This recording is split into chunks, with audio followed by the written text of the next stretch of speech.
Andro manatantara ho an'ny paositra malagasy ny androany fa 17 volana oktobra 2024 dingana roa lehibe no vita sy nampahafantarina ho taratry ny fivoarany paositra malagasy ao anatin'ny fanamarina ny andro ny paositra maneran-tany.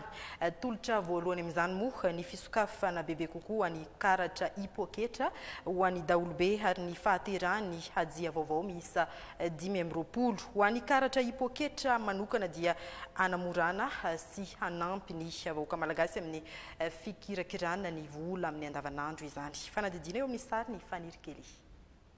Taratry ny fivoarany paositra malagasy ny fisokafana manakaiky ny daolobe amin'ny fanamorana ny fikirakirana ny volany amin'ny alalan'ny karatra hipoketra izay misokatra ho an'ny rehetra raha toa sehatra vitsivitsy ihany no nisitraka izany teo aloha.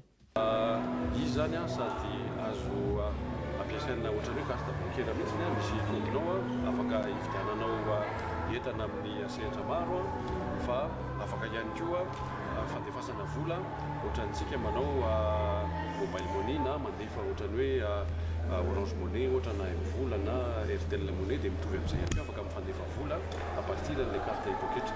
Any sady carte bancaire izy io no sady karatra afaka ifandefasana vola ohatran'ny olona zany. Fitopolo isanjato ny mpianatra eny amin'ny anjerimanontolo no efa mampiasa ilay karatra hipoketra. Mbola mandeha miandalana nefa ny fahaizana mikirakira azy ho an'ny tsirairay ka miteraka olana izany indraindray. Io le teneniko hoe afaka ampiasaina manerana ny nosy le izy ny olana hitantsika tamin'ny tany voalohany zany tamin'ny anjerimanontolo dia le mpianatra mbola sarotiny amin'ny vola. Dia anazy zany efa hoe tonga ny vola mahazo SMS izy hoe tonga volanao dia ny anazy tonga dia tadiaviny raisina daholo.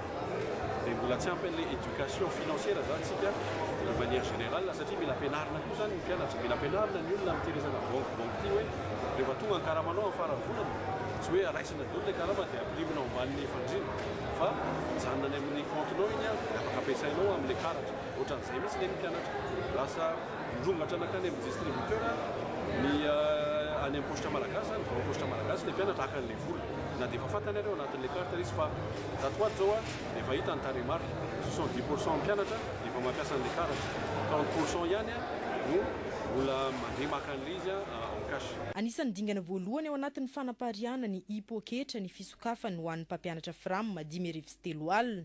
Tanjona ao amin'ny dingana manaraka ny ahafahany sehatra maro samihafa manerana ny nosy mampiasa azy toy ny eo anivo ny foloalindahy, ny polisy-pirenena, ny mpisotro ronono. Nosokafana tamin'ny fomba ofisialy tamin'ity androany ity ihany koa ny agence paositra malagasy eny Ambanidia. Ireo rehetra ireo dia tafiditra ao anatin'ny hetsika fanamarina ny andro iraisam-pirenena ho an'ny paositra maneran-tany. Araka nefa natsidika teo dia nosoniavina sy teraka manomboka androany fa 17 volana oktobra ny hajia vaovao miisa 520 izay tolotra vaovao ny paositra malagasy niompana bebe kokoa tamin'ny fijery ary tontolo iainana ity vokatra ity. Fanadidina eo amin'ny sary ny Faniry Kely hatrany. Nampitondraina hafatra amin'ny fiarovana ny zavaboary arovana mampiavaka ny Madagasikara ny hajia vaovao miisa 520 izay natao soni ary navoaka tamin'ny fomba ofisialy androany 17 volana oktobra. Ny hajia izay mbola manana ny toerana eo anivon'ny paositra malagasy miantoka ny 20 isanjato ny fidiram-bolana.